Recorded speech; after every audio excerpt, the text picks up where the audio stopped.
Okay, question number 10. The following of the balance sheet of B Limited and D Limited on 31st March 2014. Equity and liability, shareholders fund, share capital, equity share of funded is fully paid. ये पहला समय के जहाँ पे proper balance sheet वगैरह दिख रहा है. रिजर्व सरप्लस उस पे है general reserve PNL account. 14% debenture उस पे है. 14% debenture, sorry, non current liability उस पे 14% डिबेंचर. करंट लायबिलिटी उस पे है trade payables. Non current asset tangible. Non current investment. अब ये जरा ध्यान से देखो. 7,500 शेयर्स इन डी. बी के पास डी का शेयर्स, ठीक है, बी के कॉलम में अमाउंट दिया. और 18,000 शेयर्स इन बी लिमिटेड. ठीक है, तो डी के पास बी का शेयर्स. करंट एसेट उसमें है inventory, trade receivable, cash and cash equivalent. Inventories of B Limited includes goods worth rupees 6 lakh purchased from D Limited, which made profit of 20% on selling price. Inventory of B includes goods worth rupees 6 lakh purchased from D, which made a profit of 20% on selling price. तो इसका NAP से difference पे कोई effect नहीं है. Directly purchasing की book में वो स्टॉक रिजर्व क्रिएट करने का एंट्री आएगा. On 31st March 2014, B Limited absorbed D Limited on the basis of intrinsic value of shares of both the companies on 31st March 14. ठीक है, on the basis of 5E. तो 5E वाला method है. Before absorption, B Limited declared dividend of 12%. Dividend tax is 10%. Before absorption, B has declared dividend of 12%. Dividend tax is 10%. से B ने declare किया. और word है डिक्लेयर्ड, नॉट पेड. ठीक है, अब इस पे हुआ ऐसा है कि बी डी को टेक ओवर कर रहा है, तो डी तो बंद हो रहा है. तो बंद होते होते कोई वो डिविडेंड डिस्ट्रीब्यूट नहीं करेगा. ठीक है, लेकिन बी तो कंटिन्यू करेगा ना. तो बी ने अमालगमेशन से पहले उसे डिविडेंड को डिक्लेयर किया, यानी कि मतलब पे नहीं हुआ है. और डिविडेंड डिक्लेयर होने के बाद as per accounting standard, as per Ind AS, अपन डिविडेंड को बुक्स पे लिख सकते हैं. और लिख सकते हैं नहीं, टू बी वेरी प्रिसाइज, अपने को लिखना पड़ेगा. डिविडेंड जब तक प्रपोज फॉर्म में रहता है हम लोग उसको बुक्स पे रिकॉर्ड नहीं करते. जब डिविडेंड डिक्लेयर हो जाता है तभी अपने को बुक्स पे रिकॉर्ड करना कंपलसरी. दोनों में मेजर डिफरेंस क्या है कि डिविडेंड प्रपोज डायरेक्टर्स करते. ठीक है, यानी कि डिविडेंड रेकमेंड बोलो या फिर प्रपोज बोलो, दोनों एक ही है. तो कंपनी को जो प्रॉफिट हुआ वो प्रॉफिट के बेसिस पे पहले डायरेक्टर एक डिविडेंड का अमाउंट प्रपोज करे. ठीक है, तो पहले से था कि जैसे डायरेक्टर प्रपोज कर रहे थे वैसे लोग बुक्स पे एंट्री पास कर रहे थे, PNL account debit to propose dividend. और प्रपोज डिविडेंड जा रहा था लायबिलिटी में, क्योंकि एंट्री में क्रेडिट है.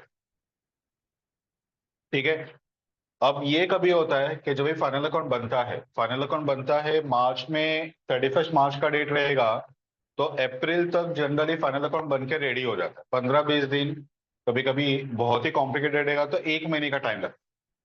तो अगर 20 अप्रैल तक भी फाइनल अकाउंट बन के रेडी हो गया सपोज, ठीक है, तो उसके बाद में एक बोर्ड मीटिंग होगा 20 तारीख के बाद में. सपोज 25 तारीख को बोर्ड मीटिंग हुआ, और 25 तारीख को बोर्ड मीटिंग में डायरेक्टर्स डिविडेंड को प्रपोज करेंगे, यानी कि वो in the month of April dividend record होगा.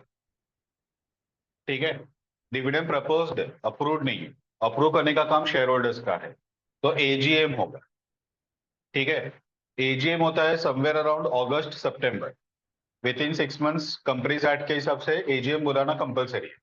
तो 30 सितंबर लास्ट डेट है. ठीक है, तो 30 सितंबर से पहले वो लोग कभी भी एजीएम बुलाएंगे. तो सपोज वो लोग ने 15 सितंबर को एजीएम बुलाया, तो एजीएम में जैसे वो डिविडेंड अप्रूव किया जाएगा बाय शेयर होल्डर्स, हम लोग वर्ड चेंज करेंगे. Now from propose it is declared. Declared बोला तो अप्रूव. समझ में आया? ठीक है, तब भी जाके डिविडेंड को पे करने का प्रोसेस स्टार्ट होगा. और एजीएम के डेट से 1 महीने के अंदर डिविडेंड पे करना पड़ता है. तो 15 अक्टूबर से पहले डिविडेंड पे करें. अब प्रपोज का तो एंट्री पहले ही लिख दिया था हमने अप्रैल में.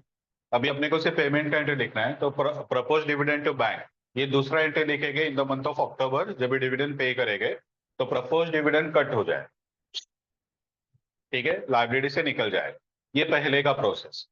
इंडेस आने के बाद वो लोग ने ये प्रोसेस को चेंज कर दिया। वो लोग बोलते कि डायरेक्टर्स ने डिविडेंड प्रपोज किया ना, वो तुम लोग को एनुअल रिपोर्ट में जस्ट एक जनरल इंफॉर्मेशन के हिसाब से डायरेक्टर्स रिपोर्ट करके उस पर एक पार्ट रहता है।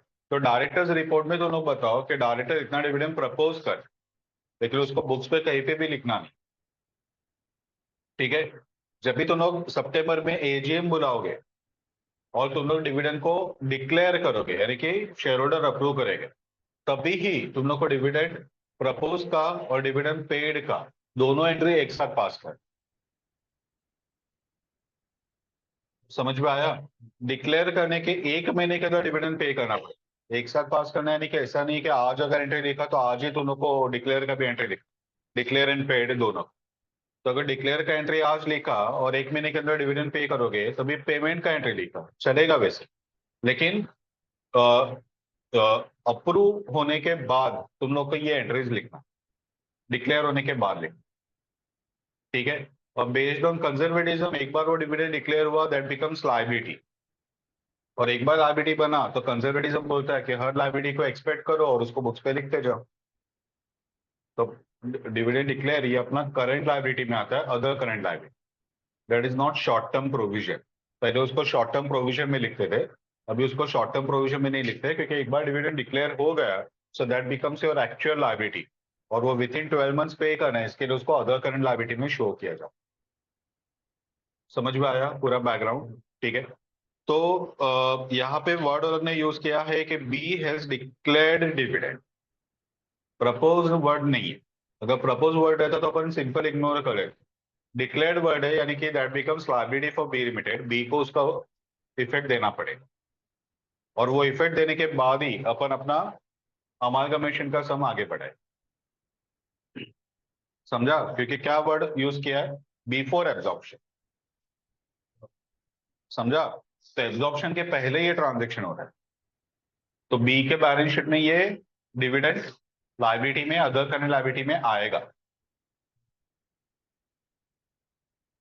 समझा? पता चला ना? तो पे मत कर देना बाय मिस्टेक। यहाँ पे बिफोर एब्जॉर्प्शन डिविडेंड डिक्लेयर हुआ है, पे नहीं हुआ है। इससे पहले हमने एक सम सॉल्व किया था, उसपे ये आई थिंक 31 अक्टूबर का कुछ अमागमेशन था, और 30 सितंबर को कुछ वो डिविडेंड डिक्लेयर किया था। तो जानबूझ के वो एक महीने का गैप रखा था, तो वहां पे हमने बोला था कि एक महीने के अंदर पे करना है, तो हमने पे कर दिया था। तो डिविडेंड पेबल बैलेंस शीट में नहीं आया, पेड का एंट्री हमने पास किया। यहाँ पे ऐसे नहीं है, यहाँ पे डिविडेंड पे नहीं हुआ है, 30 दिन खत्म नहीं हुआ। समझा? चलो, you are equal to calculate number of share to be issued to D limited, purchase consideration payable by B limited, capital is और goodwill which will appear in the balance sheet of B limited. ठीक है। तो पे पूरा balance sheet पूछा नहीं है, entries पूछा नहीं है, सिर्फ एनएपीसी डिफरेंस अपने को वर्कआउट का है। ठीक है।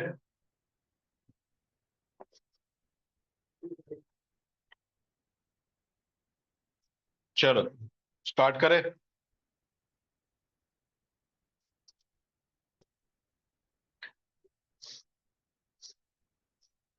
ओके। एक पहले ये डिविडेंड वाला जो पार्ट है उसको क्रैक कर लेते हैं। दो ही एडजस्टमेंट है, एक वो स्टॉक रिजर्व का है और एक ये डिविडेंड का है। स्टॉक रिजर्व का तो परचेजर की बुक में आएगा, यानी कि वो आफ्टर एब्जॉर्प्शन है, तो उसका बिफोर एब्जॉर्प्शन एनएपीसी डिफरेंस के ऊपर कोई इंपैक्ट नहीं, तो वो अभी छोड़ देते हैं। चलो, तो अभी working note number 1, dividend by B limited.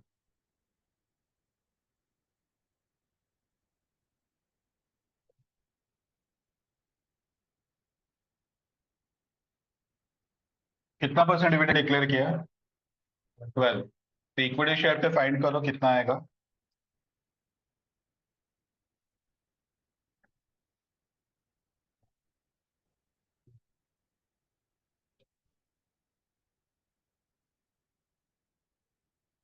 $1,80,000 1,80,000 या 10,80,000? 10,80,000।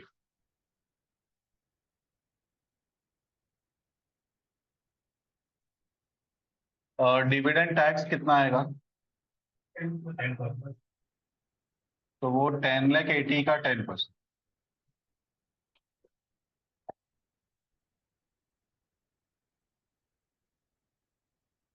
ठीक है। ये दोनों का जो एंट्रीज है वो ऐसे आएगा, PNL account debit to propose dividend to dividend tax. जो डिविडेंड का ट्रीटमेंट है ना, ये डिविडेंड टैक्स उसके साथ ही रहेगा। ठीक है, अभी तुम लोग को चांसेस कम है कि तुम लोग को डिविडेंड टैक्स भी दे, क्योंकि वो अभी है ही नहीं, प्रैक्टिकल लाइफ में ही नहीं। ठीक है, तो ये उससे पहले का समय जब भी वो डिविडेंड टैक्स था। ठीक है, तो अभी तो ये डिविडेंड टैक्स नहीं आना चाहिए, लेकिन अगर थ्योरेटिकली सीख के रखे तो PNL account debit to dividend payable. अभी प्रपोज वर्ड को जानबूझ के अवॉइड कर रहे हैं, क्योंकि प्रपोज डिविडेंड नहीं है, डिविडेंड डिक्लेयर्ड। ठीक है, तो dividend payable account to dividend tax payable account.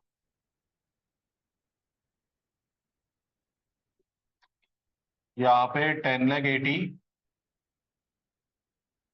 1,08,000 कितना होगा? ठीक है, ये in the books of B limited ये सब इफेक्ट आएगा। समझ में आया? क्लियर है ना? अब ये आधा पिक्चर है। क्यों आधा पिक्चर है? बराबर। बी का one of the share holder D है, डी के पास उसका कुछ शेयर है। तो अगर ये डिविडेंड पे करने वाला है तो वो सामने डिविडेंड रिसीव करने वाला है। ठीक है, और डिविडेंड डिक्लेयर होने के बाद ये स्टैट्यूटरी लायबिलिटी बनता है बी के लिए कि उसको डिविडेंड पे करना ही पड़ेगा। वह सिचुएशन डायरेक्टर जेल में जाने का भी प्रोविजन कंपनीज एक्ट ने डाला हुआ है कि एक बार डिविडेंड डिक्लेयर किया और विद इन 1 मंथ अगर पे नहीं किया तो कंपनी, उसके ऑफिसर्स, उसके ऊपर पेनल्टीज एंड इवन इम्प्रिजमेंट का भी प्रोविजन डाला है फॉर इट्स ऑफिसर्स। ऑफिसर में डायरेक्टर सबसे पहला बनता है। ठीक है, तो ऑब्वियसली ये स्टैट्यूटरी लायबिलिटी बन चुका है। तो सामने डी लिमिटेड, ठीक है, वो इसको रिकॉर्ड कर सकता है अपने बुक में, क्योंकि ये स्टैट्यूटरी असेट बन चुका है। यानी कि राइट टू रिसीव वो एस्टैब्लिश हो चुका है फॉर डी लिमिटेड। मैं क्या बोलना चाहता हूँ, जरा ध्यान से सुनो। कंजर्वेटिज्म क्या बोलता है कि तुम लोग को एक्सपेंसेस और लाइबिलिटीज को प्रेडिक्ट करना है और उसको बुक्स पे रिकॉर्ड करना है। लेकिन कंजर्वेटिज्म ये भी बोलता है कि जब भी इनकम और असेट का टाइम आएगा तो जब तक वो कंफर्म नहीं होगा तब तक तुम लोग को बुक्स पे रिकॉर्ड नहीं करना है। और इसीलिए डिविडेंड का जो इनकम है वो जब तक अपने को मिलेगा नहीं तब तक अब बुक्स पे रिकॉर्ड नहीं करते। वो रिसिप्ट बेसिस पे रिकॉर्ड हो, अक्रूवल बेसिस पे नहीं। पॉइंट समझा? तो अगर डी के लिए अगर हम लोग सोचे तो डी के लिए डिविडेंड मिलने वाला है। अगर मिलने वाला है तो उसको वेट करना चाहिए, जब तक डिविडेंड मिलेगा नहीं तब तक रिकॉर्ड मत कर। ठीक है, अब यहाँ पे इंडेस क्या रोल प्ले करता है? तो इंडेस ये बोलता है कि इनकम को तभी रिकॉर्ड कर सकते हैं जब right to receive income establish हो जाता है। ठीक है, तो अगर सपोज डायरेक्टर्स ने डिविडेंड प्रपोज किया और हमने लिख दिया कि डिविडेंड रिसीवेबल, और एजीएम कोई भी रीजन से सपोज हुआ ही नहीं, यानी कि उसको अप्रूवल आया ही नहीं। अगर अप्रूवल नहीं आया तो कंपनी डिविडेंड पे नहीं करेगा, और हमने तो डिविडेंड का इनकम बुक्स पे लिख दिया है। तो ये अपन गलत कर रहे हैं। इसीलिए डिविडेंड के केस में जब तक राइट टू मींस कोई भी इनकम के केस में जब तक राइट टू रिसीव एस्टेब्लिश नहीं होता है तब तक अपने अपन उसको रिकॉर्ड नहीं करते। तो ये एक बार डिविडेंड अप्रूव हो गया एजीएम में तो राइट टू रिसीव वहां पे एस्टेब्लिश हो जाता है। स्टैट्यूटरी लायबिलिटी ऑपोजिट कंपनी के लिए बन चुका है, तो अपन उसको बुक्स पे डिविडेंड रिसीवेबल का एंट्री रिकॉर्ड कर सकते हैं। पॉइंट समझा? अदरवाइज अगर सिर्फ डिविडेंड प्रपोज करके वर्ड रहता तो अपन इसको रिकॉर्ड नहीं करते। किसकी कंपनी के लिए? ऑपोजिट कंपनी के लिए, डी के लिए। समझा? समझ में आया ना? ठीक है, तो ये हो गया बी लिमिटेड के लिए। अब फॉर डी लिमिटेड क्या होगा? तो इसको डिविडेंड मिलने वाला है, डिविडेंड रिसीवेबल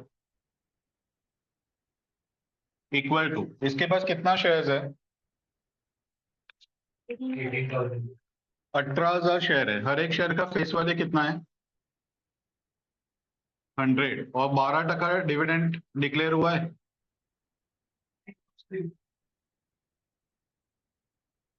2,16,000 का डिविडेंड मिलने वाला है। डिविडेंड टैक्स वो भी लेना पड़ेगा ना, वो भी पे करेगा।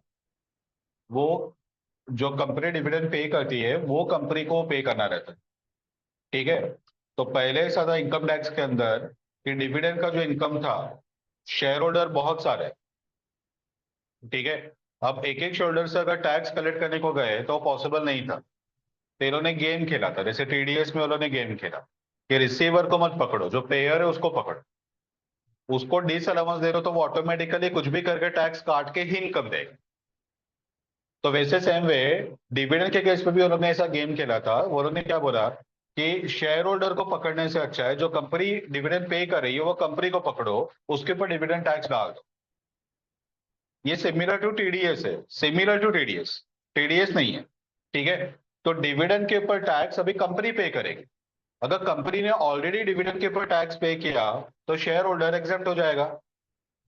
ठीक है। तो ये गेम खेला था, लेकिन बाद में गवर्नमेंट को रियलाइज हुआ कि जो छोटे शेयर होल्डर्स है, जो लोग का टैक्सेबल इनकम ही नहीं है, वो लोग का भी टैक्स कंपनी पे कर रहा है और उसका रिफंड का कोई केस नहीं है, क्योंकि टीडीएस नहीं है कि वो रिफंड मांगेगा रिटर्न फाइल करे।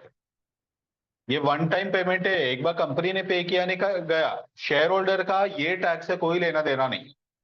तो कंपनीज ने भी एक गेम खेलना स्टार्ट किया। अगर उन लोग को 100 रुपया डिविडेंड पे करना है, ठीक है, तो लोग रिवर्स वर्क करेंगे। 100 रुपये पे सपोज 10% है, तो 100 पे 10 यानी कि 110 रुपये का जाएगा विद टैक्स।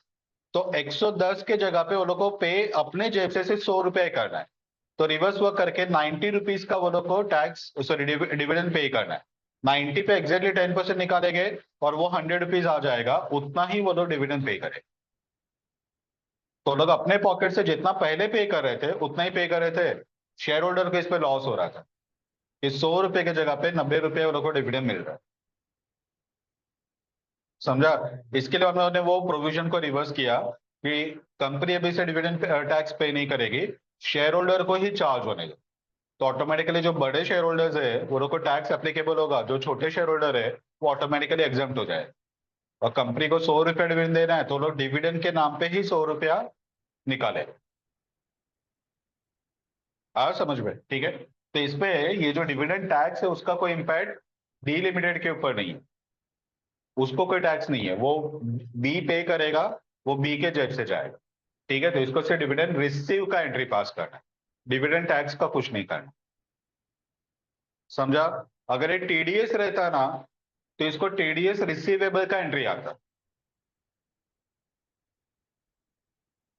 समझा। अगर मैं टीडीएस काटूंगा तो मैं टीडीएस पेएबल का एंट्री लिखता हूँ। ठीक है, क्योंकि मैं टीडीएस काटने के बाद मुझे गवर्नमेंट को देना है, मेरे जेब में थोड़ी जाएगा। तो मेरे लिए टीडीएस पेएबल बनता है। और सामने वाले के लिए जिसका मैंने टीडीएस काटा वो अभी इनकम टैक्स से रिफंड मांगेगा, यानी कि उसके लिए क्या बनेगा, टीडीएस रिसीवेबल। तो ये तो टीडीएस नहीं है कि ये गवर्नमेंट से रिफंड मांगेंगे, ये पैसा गवर्नमेंट के जेब में गया, यानी कि नॉन रिफंडेबल है।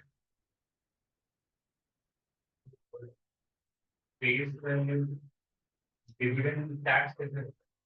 डिविडेंड के ऊपर, वो डिविडेंड के अमाउंट के ऊपर रहता है, फेस वैल्यू वगैरह का कोई कंसर्न ही नहीं है।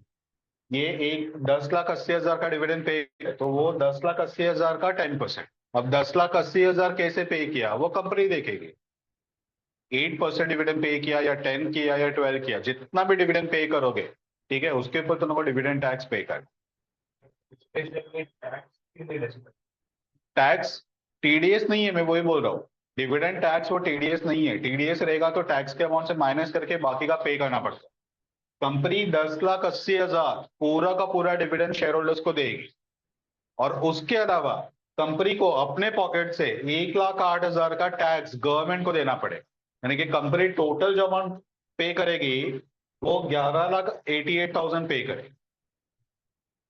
ठीक है। तो अगर ये टीडीएस रहता ना तो 10,80 में से 1,08,000 माइनस करके जो बाकी का अमाउंट है वो शेयर होल्डर को पे कर। ये टीडीएस नहीं है। तो पूरा 10,80,000 शेयर होल्डर्स को देना है, 1,08,000 गवर्नमेंट को देना है, यानी कि कंपनी को टोटल पे करना है 11,88,000। और शेयर होल्डर को 10,80,000 का ही शेयर मिल रहा है, तो 2,16,000 मिलेगा, यानी कि इसका और रिसीवर का कोई कनेक्शन नहीं।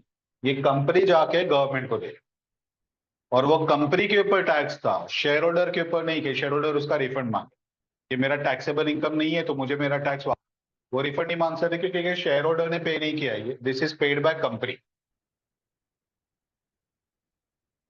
समझा? ठीक है, तो ये एंट्री क्या लिखेगा?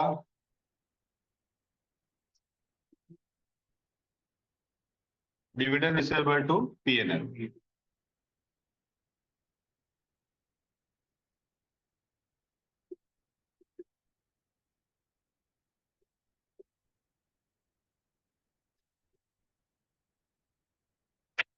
समझा ना?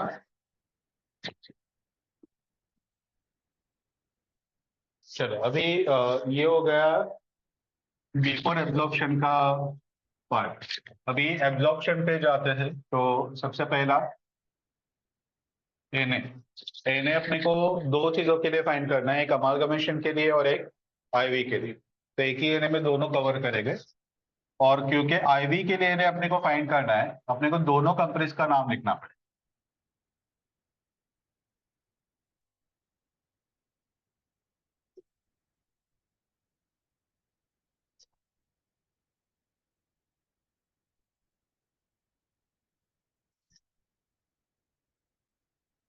चलो देखते जाते क्या क्या आएगा आईवी में। सबसे पहले tangible asset, fair value of assets,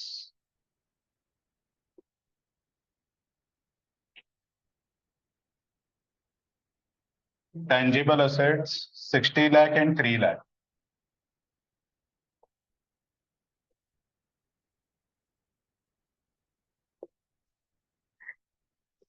investment आएगा क्या? इन्वेस्टमेंट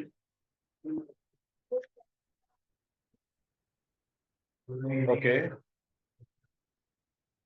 दोनों नहीं आएगा, ठीक है। इंटर कंपनी इन्वेस्टमेंट अमालगमेशन के लिए कभी नहीं आता, लेकिन आईवी के लिए वो आता है।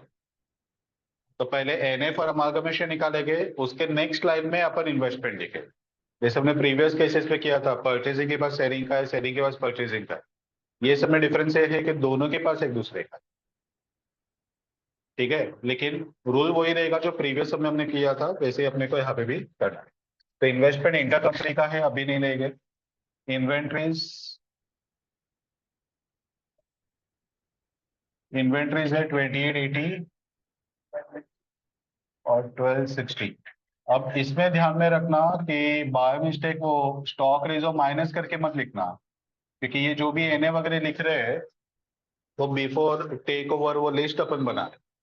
वो एब्जॉर्प्शन के बाद परचेसिंग के बुक में वो स्टॉक ट्रांसफर होगा, और उसके बाद में स्टॉक रिजर्व क्रिएट करना पड़ेगा, ठीक है। तो वो सब पहले, एनएपीसी डिफरेंस पे कुछ नहीं है।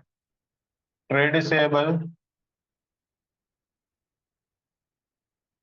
1740 और 9 lakh. Cash and cash equivalent 948 और 540। चलो, इसके अलावा डी लिमिटेड के लिए एक नया असेट क्रिएट हुआ, डिविडेंड रिसीवेबल,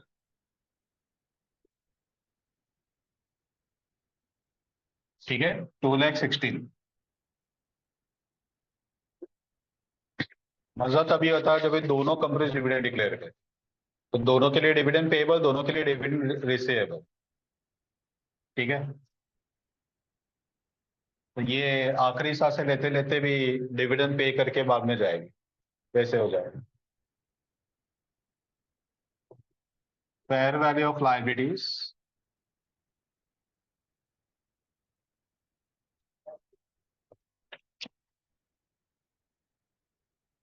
इक्विटी शेयर नहीं आएगा, जनरल रिजर्व पीएनएल नहीं आएगा, 14% डिबेंचर,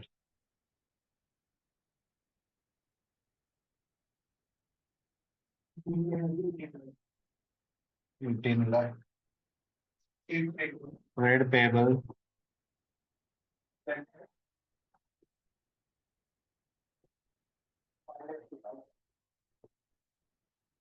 540। अब ये जो डिविडेंड पेएबल है ये आ जाएगा।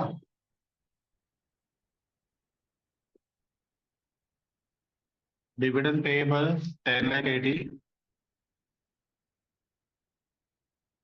And dividend tax payable 1,08,000।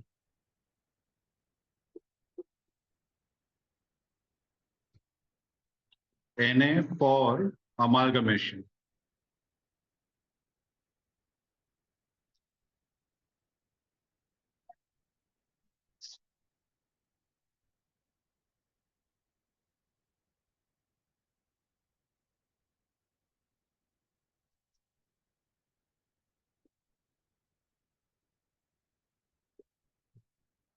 Anti वगैरह है।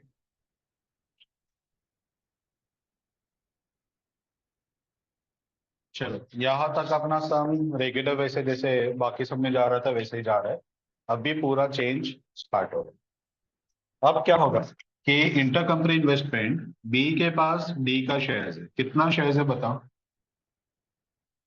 बी के पास डी का 7,500। तो 7,500 शेयर इंटू उसका आईवी आएगा। और डी के पास बी का शेयर कितना? 18,000 इंटू इसका आईवी आएगा।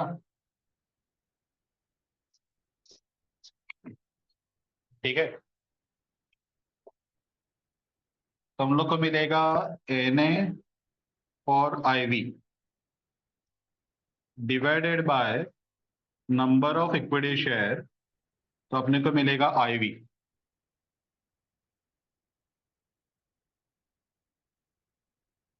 ठीक है, ये जो आईवी मिलेगा वो तुम लोग यहाँ पे रखोगे। ठीक है, बी के पास डी का है। ये जो आईवी मिलेगा वो यहाँ पे जाएगा और ये जो आईवी मिलेगा वो यहाँ पे जाएगा। ठीक है, तो अभी तक क्या हो रहा था कि अगर पहली कंपनी के पास इंटर कंपनी इन्वेस्टमेंट है तो अपन ये वाली कंपनी को क्लोज कर रहे थे, आईवी निकाल रहे थे और वो आईवी यहाँ पे मल्टीप्लाई करके बाद में इसको क्लोज कर रहे थे। दूसरे केस में यहाँ पे इन्वेस्टमेंट था। ठीक है, तो हमने पहले इसको क्लोज किया, आईवी निकाला, वो यहाँ पे मल्टीप्लाई किया तो अपने को इसका आईवी मिल गया। अब यहाँ पे प्रॉब्लम ये है कि दोनों के पास एक दूसरे का शेयर है। तुम लोग ना पहले इसको क्लोज कर सकते हो क्योंकि जब तक ये आईवी नहीं मिलेगा इसका इन्वेस्टमेंट नहीं मिलेगा। और इसका आईवी वो डिपेंड है इसके आईवी के ऊपर। समझा? तो वो एक चेन क्रिएट हो रहा है और ये चेन को अभी अपने को इक्वेशन फॉर्म करके ब्रेक करना पड़ेगा। पहले क्लोज कर ही नहीं पाएगा, अपने को साइमल्टेनियस दोनों को एक साथ क्लोज करना पड़ेगा। समझ में आया? इक्वेशन ही बनाना पड़ेगा। हमने इंटर में जो ये ओवरहेड का चैप्टर में सीखा था तो उसमें अपन कैसे एक रिपीटेड डिस्ट्रीब्यूशन मेथड और एक इक्वेशन मेथड था। तो यहाँ पे रिपीटेड डिस्ट्रीब्यूशन तो फॉलो नहीं करेंगे कि ये 760 का यहाँ पे ट्रांसफर करो, ये यहाँ पे करो, वो करते रहो, कभी ना कभी तो जीरो होगा। ठीक है, तो ऐसा अपन यहाँ पे नहीं करेंगे, तो अपन इक्वेशन फॉर्म करके इसको क्रैक करें। समझ में आया? ठीक है, तो चलो अभी पहले ये एज्यूम करते हैं कि एक्स वाई किसको लेना है। ठीक है, एक्स वाई लेना पड़ेगा ना, तो एक्स वाई किसको लेते हैं वो जरा देखते हैं।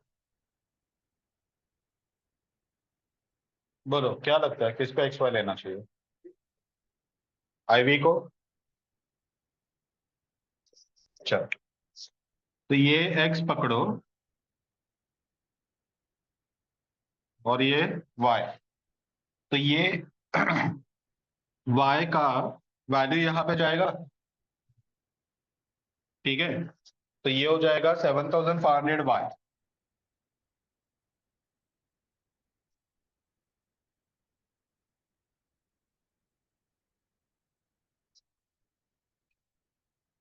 ठीक है, तो 91,80 प्लस 7,500 वाई आएगा।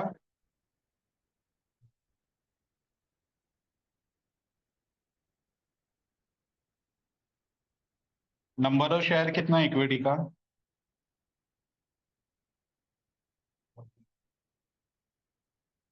कितना? 9,000। 90,000।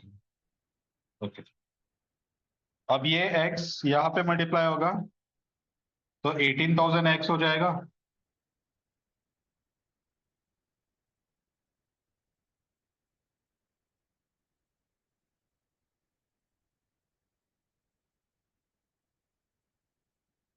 तो ये हो जाएगा 786, सॉरी 876 प्लस 18,000 x।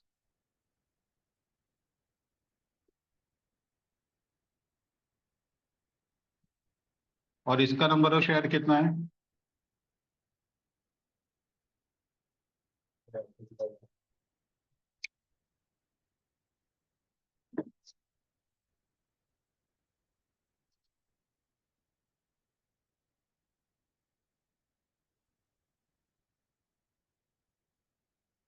इक्वेशन कैसे बनाओगे अभी?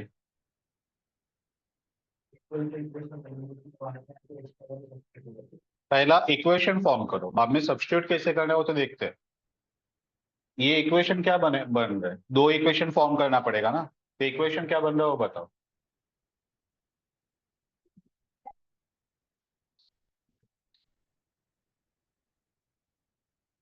बराबर, ये 9180 plus 7500 y divide by 90,000 equal to x। ठीक है, ये पहला इक्वेशन। वैसे ही वहां पे 876 plus 18,000 x divide by 30,000 equal to y। ठीक है, तो ये पहला इक्वेशन बना। दो इक्वेशंस बने, बाद में उस पर साइमल्टेनियस सॉल्व करके अपन x और y का वैल्यू निकाल सकते हैं। एक और अल्टरनेटिव बनाते हो इस पे। अगर तुम लोग को ये x IV के जगह पे ये एज्यूम करना है, ये x और ये y, तो भी पॉसिबल है। ठीक है, तो इस पे कैसे होता है कि इसका 90,000 शेयर है, उसमें से 18,000 शेयर इसके पास है, तो 18,000 डिवाइड बाय 90,000 यानी कि 20% शेयर हुआ। ठीक है, तो इसका जो इन्वेस्टमेंट का वैल्यू आएगा ना, वो x का 20% आएगा, यानी कि 0.2x है। वापस एक बार मैं रिपीट करता हूँ, इसको x पकड़ा, इसको इसको x नहीं, ये तुम लोग को देखने का ही नहीं है। ये x ये y। ठीक है, तो ये जो 18,000 x आया ना, उसके जगह पे वैल्यू कितना होता है? अगर ये x है ना, तो x का 20% इसके पास। 20% कहाँ से आया? 90,000 शेयर है और इसमें से 18,000 शेयर इसके पास है, यानी कि 20% शेयर हुआ। तो जितना भी इसका टोटल एसेट रहेगा ना, वो टोटल एसेट में 20% ऑनर ये है, तो 0.2x आएगा इन्वेस्टमेंट का वैल्यू। ठीक है, और वैसे ही इसके पास 30,000 शेयर है, 30 पे से 7,500 इसके पास है, यानी कि 25% होगा। ठीक है, तो 25% यानी कि y का 0.25y वो यहाँ पे जाएगा। तो पहला इक्वेशन बनेगा 9180 plus 0.25y equal to x। ठीक है, और यहाँ पे बनेगा 876 plus 0.2x equal to y। तो ये थोड़ा सा सिंप्लीफाई होके आएगा, तुम लोग इसको भी क्रैक कर सकते हो, ज्यादा कोई डिफिकल्टी नहीं है। 90,000 वैसे भी सामने जाएगा तो 90,000 x हो जाएगा। ठीक है, लेकिन इससे बड़े मीन्स कुछ भी करो, मैथ्स थोड़ा बहुत तो आएगा, यानी कि पूरी तरह अवॉइड नहीं कर पाओ।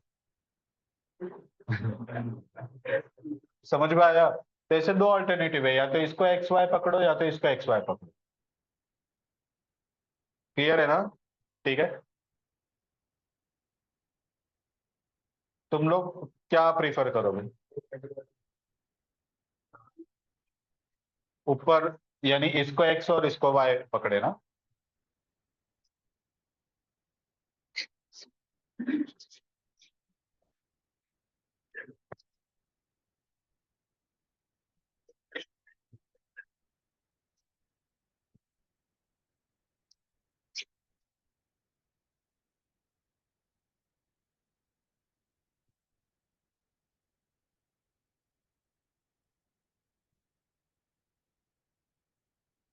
चलो, तो इसको एक्स इसको वाई।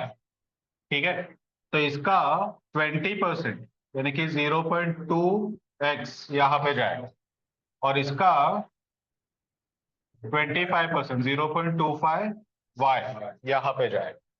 ठीक है, अब ये कैसे आता है वो भी लिख के रखते हैं। बी के पास डी का शेयर 7,500 आउट ऑफ 30,000 यानी कि 25%।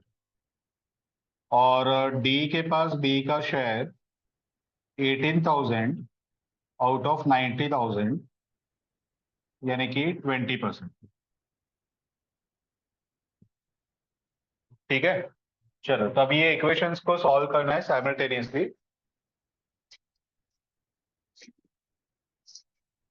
तो पहला बी लिमिटेड के लिए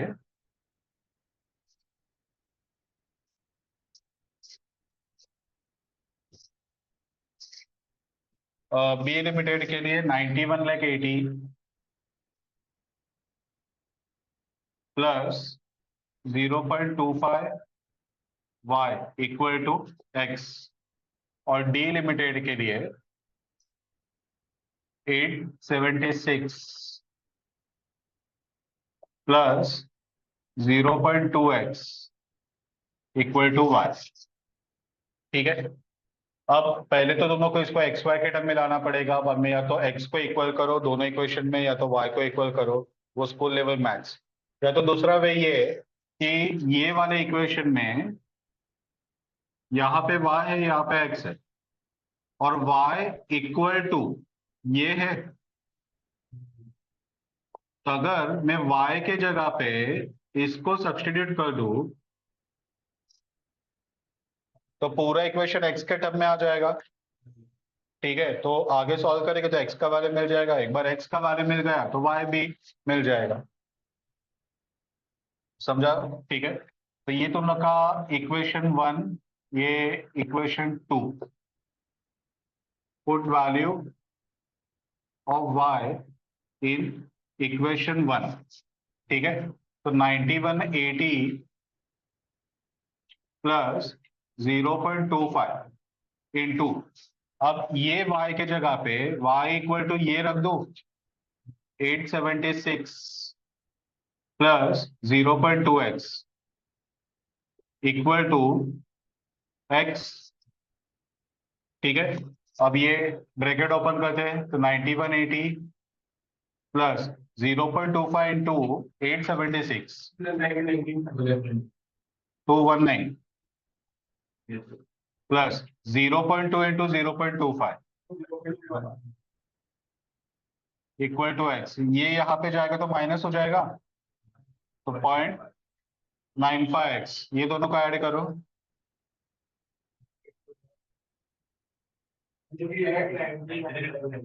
99। तो x equal to 9399 divide by 0.95।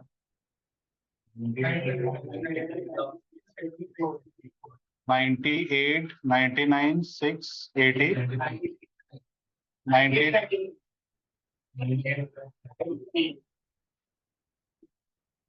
बराबर लिखा अभी?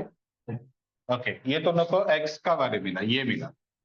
ठीक है, अब ये x का वैल्यू इक्वेशन 2 में रख दो तो को y मिलेगा।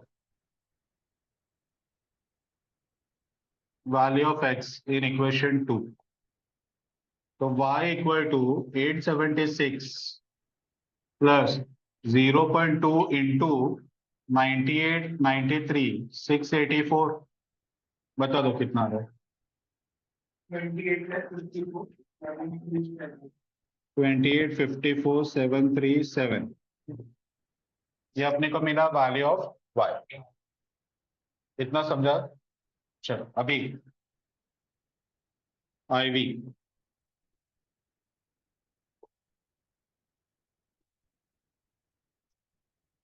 टोटल एन है x 98, 93, 684, y 28,54,737 divide by number of equity share, यहाँ पे 90, यहाँ पे 30। बताओ IV कितना आ रहा है?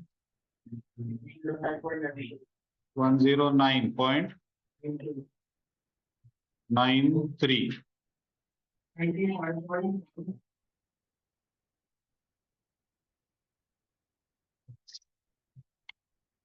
ठीक है, क्लियर है यहाँ तक?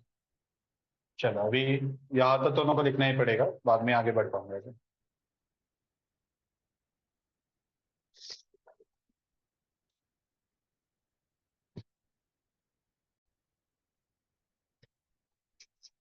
चलो अभी एक बार अपने को आईवी मिल गया है।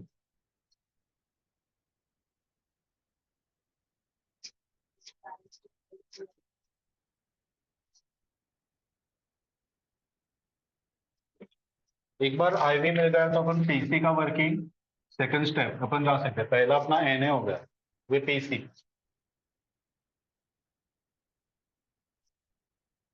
दोनों को थोड़ा सा वो टेबल अपना ओपन करना पड़ेगा, उस पर जरा देखो पीसी कैसे वर्कआउट कर रहे थे।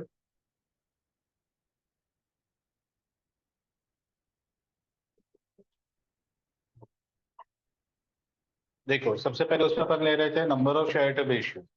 ठीक है, तो ये समय वो बेस्ड ऑन आईवी अपन फॉर्मूला अप्लाई करेंगे, IV of selling divide by IV of purchasing. ठीक है, तो उससे अपने को number of share to be issued मिलेगा। उस पर से अपन दो चीजें माइनस करें, पहला प्रपोस्टेड होल्डिंग और दूसरा शेयर्स ऑलरेडी है, दोनों को माइनस कर। ठीक है, तो अपने को मिलेगा net number of share to be issue into issue price. Issue price क्या आएगा? आईवी ऑफ बी यानी कि परचेजिंग, तो दोनों को मिलेगा पीस। ठीक है, तो दोनों को दोनों माइनस करना। और नेक्स्ट पार्ट क्या है देखो, डिफरेंस। डिफरेंस पे क्या करना था? NA minus PC minus fair value of investment. ठीक है, तो दोनों को मिलेगा गुडविल या कैपिटल रिजर्व। समझ में आया? ठीक है, तो लाइन से दो वर्किंग अपने को करना है। तो पहला पीसी, सबसे पहले number of equity share to be issued equal to IV of D limited divide by IV of B limited into number of equity share of D limited. चलो बताओ, आईवी ऑफ डी 95.16 10993 इंटू 30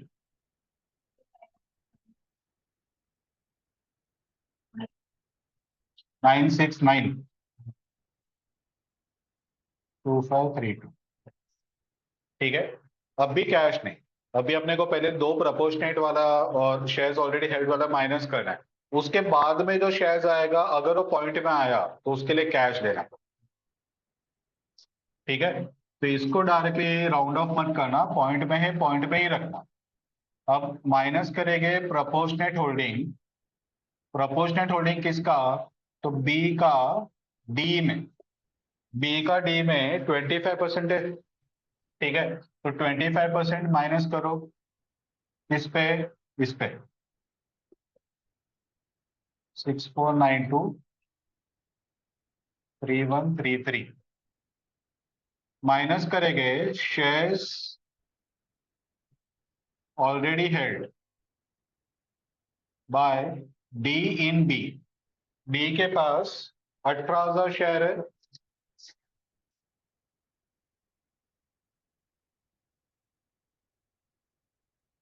तो net number of equity share to be issued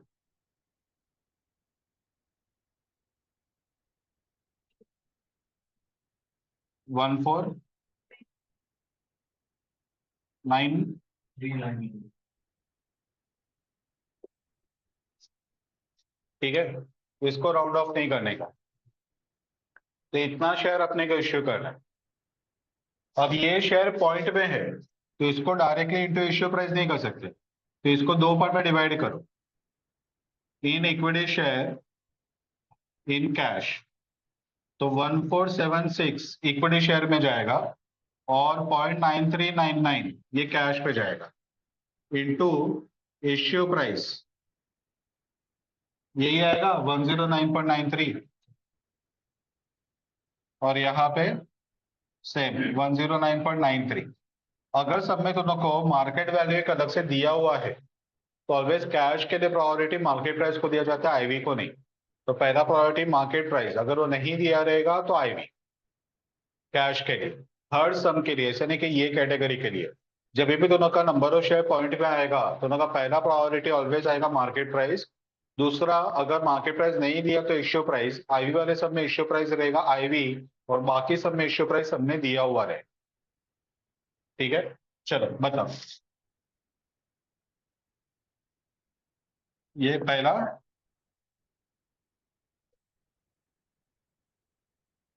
68, 103 point. Okay, तो वो round of कर दो। तो ये 162, 256 और 103 दोनों का ऐड करो। ये पॉइंट कितना था? तो ये 7 कर दो ना। 162, 36, 360। ठीक है, ये अपना टोटल पीस है। समझ में आया? चलो अभी next part.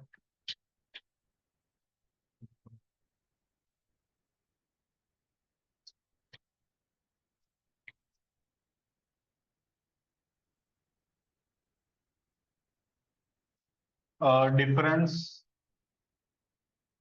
N A. N A कौन सा लेके बताओ तुम लोग। हमारे कमीशन वाला 9180।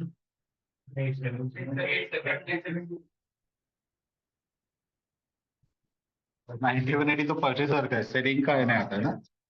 तो 876 माइनस पीसी। पीसी आ रहा है 162, 360 total PC,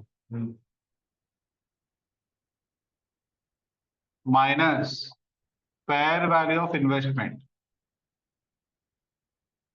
fair value of investment, यहाँ पे जो अपन इन्वेस्टमेंट लिख रहे हैं वो फेयर वैल्यू लिख रहे हैं ना। ये क्या है, 0.2x है। ठीक है, तो कौन सा इन्वेस्टमेंट राइट ऑफ करना है, 0.2x वाला या 0.25y वाला? ये वाला राइट ऑफ करना है। परचेजर के बुक में जो इन्वेस्टमेंट है वो वैल्यूलेस हो रहा है, वो अपने को राइट ऑफ करना है। ठीक है, तो ये तो 0.25y ये वाला माइनस करना है। वो ऑलरेडी हमने फाइंड करके रखा है, कितना है? 713684।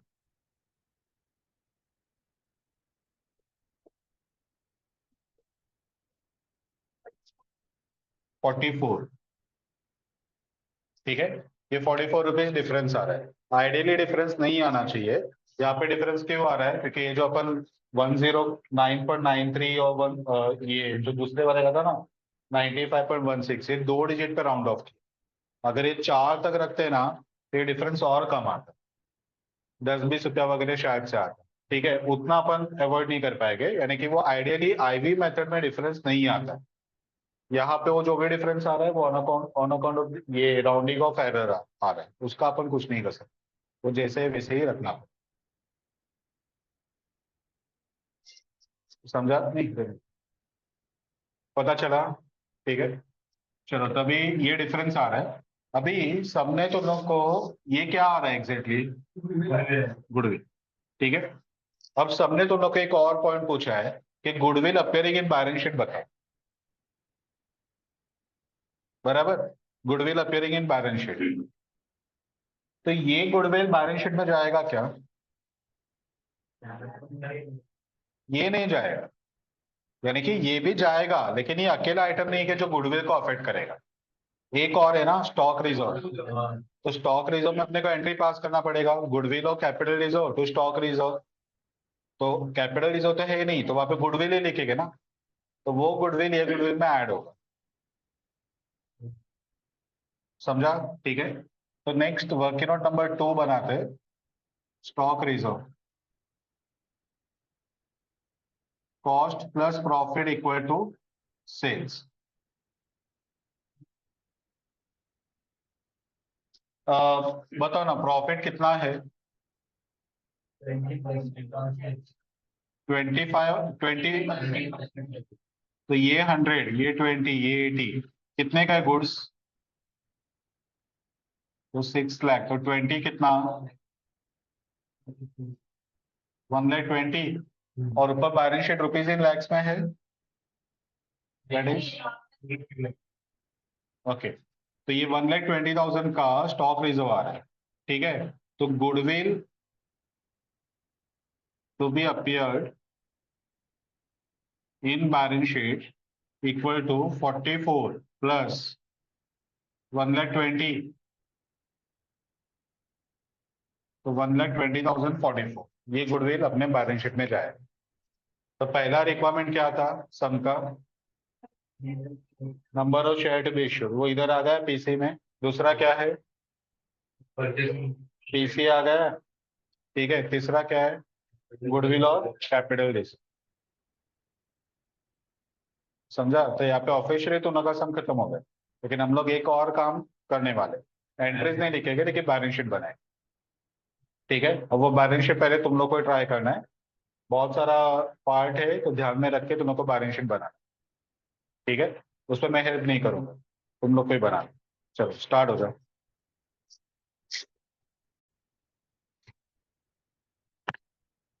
ओके चलो बैलेंस शीट।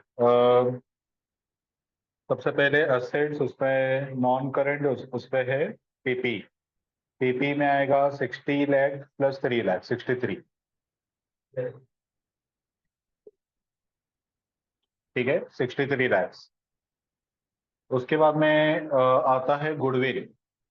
तो अगर वो 4 डिजिट पे राउंड ऑफ अगर नहीं किया तो पीसी में वो 103 जाएगा, यहाँ पे वही जाएगा तो 44 का गुडविल आएगा। और 44 में ये स्टॉक रिजर्व का 120 ऐड किया तो 1,20,044 ये दोनों का गुडविल में जाए।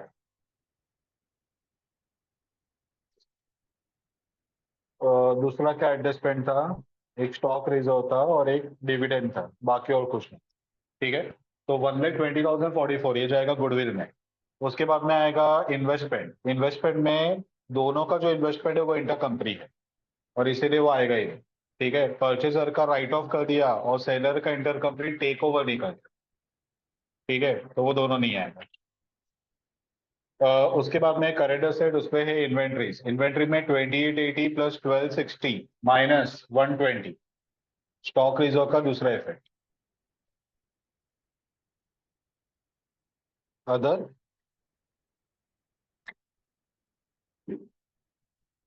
नहीं, स्टॉक से माइनस होता है और दूसरा इफेक्ट आता है गुडविल या कैपिटल रिजर्व। अदर इक्विटी में तभी लेते हैं जब भी कैपिटल रिजर्व पे इम्पैक्ट या फिर गुडविल पे इम्पैक्ट है। तो एक इफेक्ट उन्हें गुडविल में ऐड किए 120, अब दूसरा इफेक्ट तुम लोग स्टॉक से माइनस करो, ठीक है। तो 2880 प्लस 1260 माइनस 120 कितना आ रहा है, 40,20,000। नेक्स्ट है ट्रेड रिसीवेबल्स, उस पर 1740 प्लस 9 लाख, तो वो हो जाएगा। उसके बाद में कैश एंड कैश इक्विवेलेंट, उस पर 948 प्लस 5,40 माइनस 103, ठीक है 103 पे करना पड़ेगा। उसके बाद में अदर करंट असेट में डिविडेंड रिसीवेबल आएगा, लेकिन अभी दोनों कंपनीज का अमालगमेशन हो गया तो इसके लिए डिविडेंड पेएबल और डिविडेंड रिसीवेबल को नॉक ऑफ करना पड़ेगा। तो डिविडेंड रिसीवेबल नहीं आएगा, सिर्फ डिविडेंड पेएबल आएगा, वो भी ये रिसीवेबल को माइनस करने के बाद, ठीक है। तो ये जो 2,16 है ये अगर सेपरेट बैलेंस शीट बनाते तो अदर करंट एसेट में जाता ही है, लेकिन अभी नहीं आएगा क्योंकि हम लोग को डिविडेंड पेएबल के सामने उसको एडजस्ट करेंगे, ठीक है। तो अपना असेट साइड कवर हो गया, ठीक है। अभी आते हैं लाइबिलिटी साइड पे। लाइबिलिटी साइड में इक्विटीज एंड लाइबिलिटीज, उस पे इक्विटी, उस पे equity share capital. Equity share capital में इसका 90 लाख का ऑलरेडी कैपिटल है और हमने 1476 शेयर इश्यू किया 100 रुपए, ठीक है। तो 1476 इंटू 100 कितना होगा, 14,000, 1,47,600, ठीक है। तो 90 लाख प्लस 147,600 यानी कि 91,47,600 ये आएगा इक्विटी शेयर कैपिटल। और इसको नोट लिखना पड़ेगा 1476 शेयर इश्यूड फॉर सीओटीसी, ठीक है। उसके बाद में आएगा reserve and surplus. Reserve and surplus में पहला है जनरल रिजर्व, बी का तो जनरल रिजर्व आएगा ना, अपन डी का टेक ओवर नहीं करेंगे, बी का तो आएगा ही। तो 8 लाख रुपीज जनरल रिजर्व, ठीक है। पीएनएल में 14 लाख 68 है, और उसमें हम लोग को इन्वेस्टमेंट को फेयर वैल्यू पे लाना पड़ेगा। तो उसका फेयर वैल्यू आ रहा है 7,13,000, और उसका जो बुक्स में वैल्यू है वो 9 लाख है, यानी कि लॉस हो रहा है। इन्वेस्टमेंट का वैल्यू कम करना है। समझ में आया क्या कर रहे हैं? इन्वेस्टमेंट जो बैलेंस शीट में वो 9 लाख है, उसको फेयर वैल्यू पे रिवैल्यू करते हैं ना, तो उसका फेयर वैल्यू कितना है? 7,13,000 है, ठीक है। ये 0.25 तो 7,13,000 आ रहा है, तो 9 लाख कम होके 7,13,000 पे आ रहा है, यानी कि लॉस हो रहा है। तो वो पीएनएल में डेबिट होगा, पीएनएल का बैलेंस कम हो जाएगा। समझा कितना डिफरेंस आ रहा है? नहीं थे। 9 लाख माइनस 7,13,684, 186,316, ठीक है। ये अपने पीएनएल से माइनस करो। तो पीएनएल इनर कॉलम में लिखना पड़ेगा 1468 माइनस 186,316। दोनों को पीएनएल का फाइनल क्लोजिंग बैलेंस मिलना चाहिए। कितना आया? हाँ, वो इनर कॉलम में ही लिखने का। अब इस पे से प्रपोज डिविडेंड माइनस होगा। तूने बिफोर एब्जॉर्प्शन डिविडेंड प्रपोज किया है ना, डिविडेंड डिक्लेयर किया है, तो उसका इफेक्ट कहाँ दिया अभी तक? ये जो बैलेंस शीट है, ये तो डिविडेंड के पहले का है। तो जब भी डिविडेंड तुम डिक्लेयर करोगे, तो उसका दो इफेक्ट देना पड़ेगा, एक इफेक्ट नहीं आएगा, ठीक है। तो एक पीएनएल से माइनस होगा, और दूसरा इफेक्ट वो अदर करंट लायबिलिटी में जाएगा। समझा? तो ये जो अमाउंट आया पीएनएल का, वो इनर कॉलम में ही रखो। अब उस पे से माइनस करो लेस डिविडेंड पेएबल, पूरा 10,80,000 नॉक ऑफ करके नहीं। 2,16,000 माइनस वगैरह नहीं करना है, पहले डिविडेंड पूरा डिक्लेयर होगा। वो डिविडेंड रिसीवेबल अपने अमालगमेशन के थ्रू अपने असेट में आया, इसके लिए। अगर वो नहीं आया रहता तो अपने को डिविडेंड तो पूरा 10,80,000 पे करना पड़ता ना। तो डिक्लेयर करने के टाइम पे पूरा पीएनएल से पूरा डिक्लेयर होगा, ठीक है। बाद में वो रिसीवेबल और पेएबल को नॉक ऑफ करके, similar to debtor creditor, knock off करके फाइनली जो अमाउंट आएगा वो लायबिलिटी में लिखेगा। लेकिन पीएनएल में तो पूरा इम्पैक्ट ही लेना है। तुमको समझ में आ रहा है क्या? जब तो तुम पीएनएल से 1080 को सेपरेट नहीं करोगे, तो 1080 और 2,16,000 को एडजस्ट कैसे करोगे? अगर पीएनएल से ही कम निकाला तुम लोगों ने, तो एडजस्ट क्या किया? पहले लायबिलिटी पूरा बाहर आएगा, 1080 पूरा बाहर आएगा। वो 1080 के सामने 2,16,000 वो असेट में आएगा थ्रू अमालगमेशन, और वो दोनों को नॉक ऑफ करोगे। अगर तूने पहले ही नॉक ऑफ करके पीएनएल से ही कम निकाला, ठीक है, तो उतना तो उन्होंने क्रिएट ही नहीं किया, तो नॉक ऑफ क्या कर रहे हो तुम लोग? पहले क्रिएट तो करो ना 10,80,000 पेएबल, उसके बाद में 2,16,000 रिसीवेबल को एडजस्ट करो। जब तक 1080 पेएबल ही नहीं बताओगे, नॉक ऑफ करने का तुम लोग को राइट ही नहीं है। समझा? तो पहले पीएनएल से पूरा 1080 निकालना है, तो देखो डिविडेंड पेएबल या डिविडेंड डिक्लेयर्ड।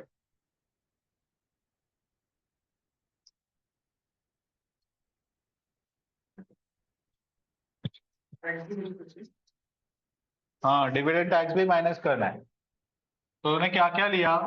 पीएनएल का ओपनिंग कितना था? 1468। उसपे से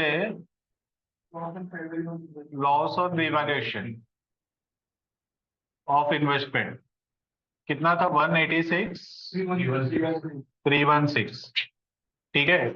इसके अलावा अगर टोटल लेना है तो लो, नहीं लिया तो डायरेक्ट कंटिन्यू करो। Dividend declared 1080, dividend tax 1,08,000,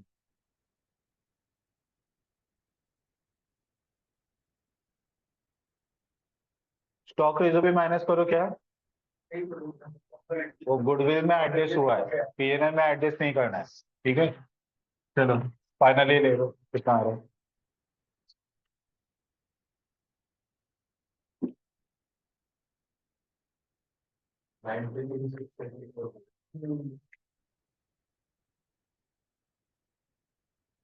93684। Okay, general reserve में कोई चेंज नहीं है, वो 8 लाख का 8 लाख ही रहेगा। ठीक है, तो पीएनएल होगा, जनरल रिजर्व होगा, जो बैलेंस शीट का आइटम था वो हमने कवर कर दिया। अभी एनएपीसी डिफरेंस का पार्ट कवर कर। एनए में कोई रिजर्व नहीं है। पीसी में 1476 इंटू 9.93, वो दोनों का सिक्योरिटीज प्रीमियम में जाएगा।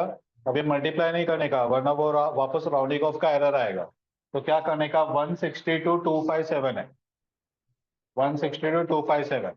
उस पे से उसका जो फेस वैल्यू है वो माइनस करो, जो बाकी का आएगा बैलेंस फिगर वो प्रीमियम में लेने का।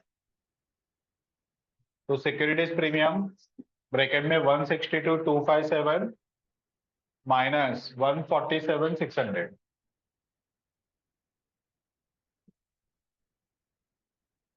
1,14,57। ओके, वो हो गया सिक्योरिटीज प्रीमियम। उसके बाद में तीसरा पार्ट आता है डिफरेंस। डिफरेंस पे अगर कैपिटल रिजर्व रहेगा तो अदर इक्विटी में जाकर। ठीक है, यहाँ पे अपने को गुडविल मिला है, तो और कुछ नहीं है। टोटल ले लो।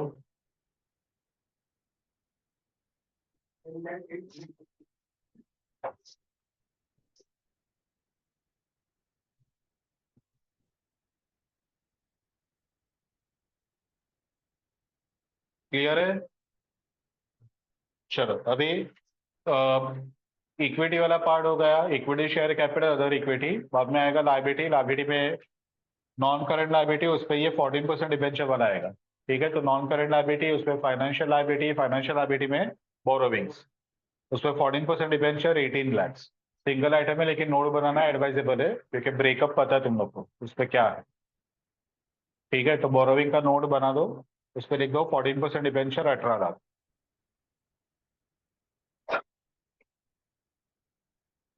हो गए? चलो नेक्स्ट। बाद में करंट लाइबिलिटीज। करंट लाइबिलिटीज में फाइनेंशियल लाइबिलिटी, उस पर ट्रेड पेबल्स 12 लाख प्लस 5,40,000, 1740। उसके बाद में other current liabilities, other current liabilities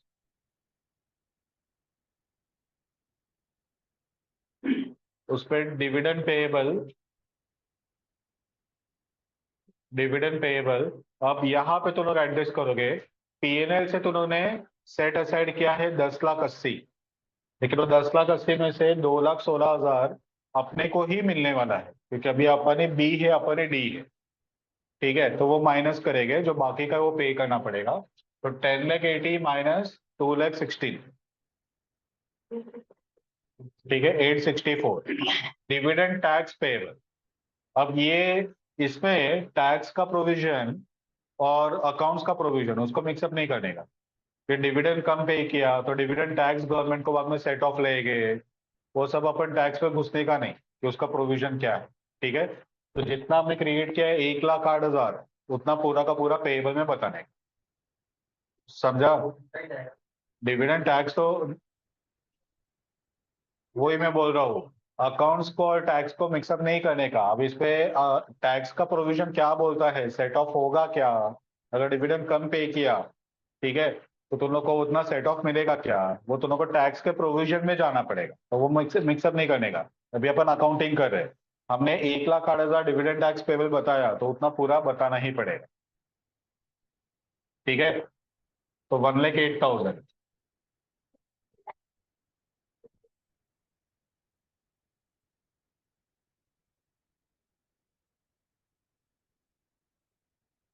बस अभी टोटल ले लो।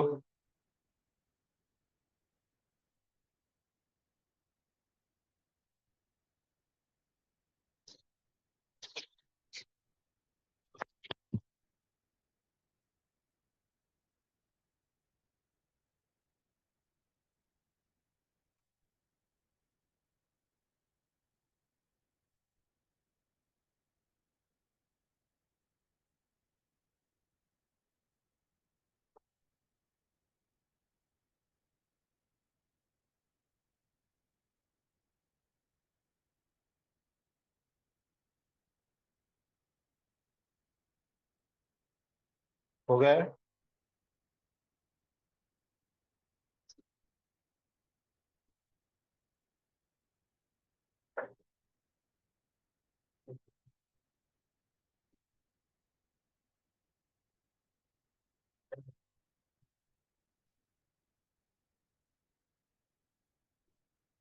हो गया tally?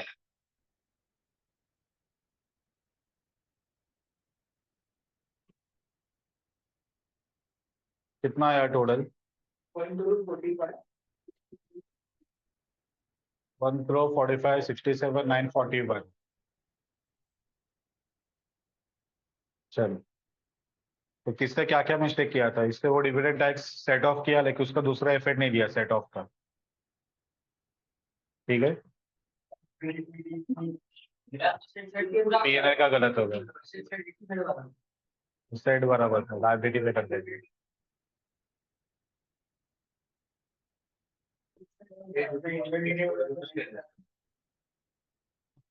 Stock reserve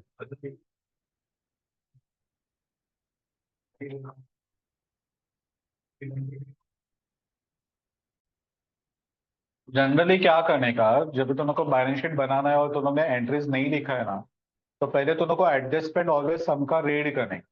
adjustment read करके उसका जो इफेक्ट है जो बैलेंस शीट पे जाने वाला है, बिफोर एब्जॉर्प्शन रहेगा, आफ्टर एब्जॉर्प्शन रहेगा, वो दोनों का इफेक्ट याद करके रखने का। बाद में तुमको बैलेंस शीट स्टार्ट करने का, तो तुमको का कोई पार्ट मिस आउट नहीं रह जाएगा। ठीक है, क्योंकि नॉर्मली अपने को हैबिट क्या रहता है कि अपन बैलेंस शीट देखते हैं और उसे प्लस माइनस करके लिखते जाते हैं।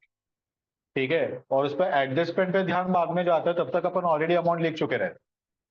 ठीक है, तो इसके लिए पहले ऑलवेज एडजस्टमेंट रीड करो, उसका इफेक्ट माइंड में सेट करो कि ये नोट्स में इफेक्ट देना है, और उसके बाद में बैलेंस शीट के ऑर्डर में गो थ्रू करना स्टार्ट करो। ठीक है, तो वो दोनों को ज्यादा कन्वीनियंट होगा। और थोड़ा सा और प्रैक्टिस करना पड़ेगा, जो तुम ये अमालगमेशन का तुम सम्स प्रैक्टिस करोगे, तो पहले हर सब में बैलेंस शीट बनाने का प्रैक्टिस करो, बाद में एंट्रीज का प्रैक्टिस करो। पहले बैलेंस शीट बनाओ, बाद में एंट्रीज लिखो। यानी कि तुमको प्रैक्टिस विदाउट राइटिंग जर्नल ये पता रहना चाहिए बैलेंस शीट कैसे बनते हैं। ठीक है, तो ये सब बहुत अच्छा समय, ये इसका ही सिमिलर सम ऑलरेडी एग्जाम में आया हुआ है। ठीक है, और मेन इस पे क्या था, वो जो इक्वेशन बना के सॉल्व करना था ना, वो मेन पार्ट। हाँ, उस पे भी आया। तो ये सब चीजों को थोड़ा सा और ध्यान देना।